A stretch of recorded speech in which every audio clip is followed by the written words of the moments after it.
হঠাৎ মেশিনটা এমনভাবে খারাপ হয়ে যাবে কখনোই ভাবতে পারিনি। তো হ্যালো বাঙালি, আমি সৃজন। বর্তমানে আমি ITI করছি। আজ থেকে আমাদের ট্রাক্টরটা ধান কাটা গাড়ির সাথে যাবে। মানে ধান কাটা গাড়ি ধান কাটার পর ওই ধানটা বইতে যাবে। তাই সকাল সকাল গাড়ি নিয়ে বেরিয়ে গেছি। তারপর এখানে এসে দেখি ধান কাটা টোটালি শুরু হয়ে গেছে। আর মাথায় আমি গামছা বেঁধে নিই, কারণ প্রচণ্ড ধুলা উড়ছিল। তারপর আমার ধান লোড করে নিই। তারপর লোড করার পর যাই গাড়ি নিয়ে আমি ঢালার জন্য। এই যে মাঠটা এখানে ধানটা ঢালা হবে, অনেকটা বড় গ্রাউন্ডটাই এখানেই সবাই ধানটা ঢেলে রাখছে। তারপর ধান ঢালতে আরম্ভ করি। ধান ঢালা আমাদের কমপ্লিট হয়ে যায়। তারপর গাড়ি নিয়ে বেরিয়ে পড়ি। তারপর মেশিনের কাছে আসতেই দেখি মেশিনটা বন্ধ হয়ে দাঁড়িয়ে আছে।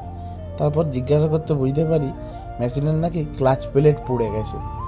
বলছে অনেকটাই টাইম লাগবে। তাই আমি আমার ট্রাক্টরটা দাঁড় করিয়ে দিয়েছি খাবার খেতে যাওয়ার জন্য।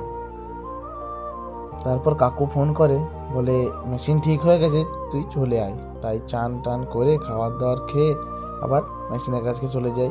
ওই যে মেশিন চালু হয়ে গেছে, আর আমাকে ধান ঢেলেও দিয়েছে আমি আসার আগেই। তারপর ওখানে ধান কাটা আমাদের কমপ্লিট হয়ে যাওয়ার পর আমরা আর একটি জায়গায় ধান কাটতে এসেছি মেশিনটা নিয়ে। ওই যে আমাদের সামনে মেশিন আছে। তো ধান কাটতে কাটতে রাত হয়ে যায়। আমি বাড়ি যাই। দেখা হবে নেক্সট ভিডিওতে। Thank you.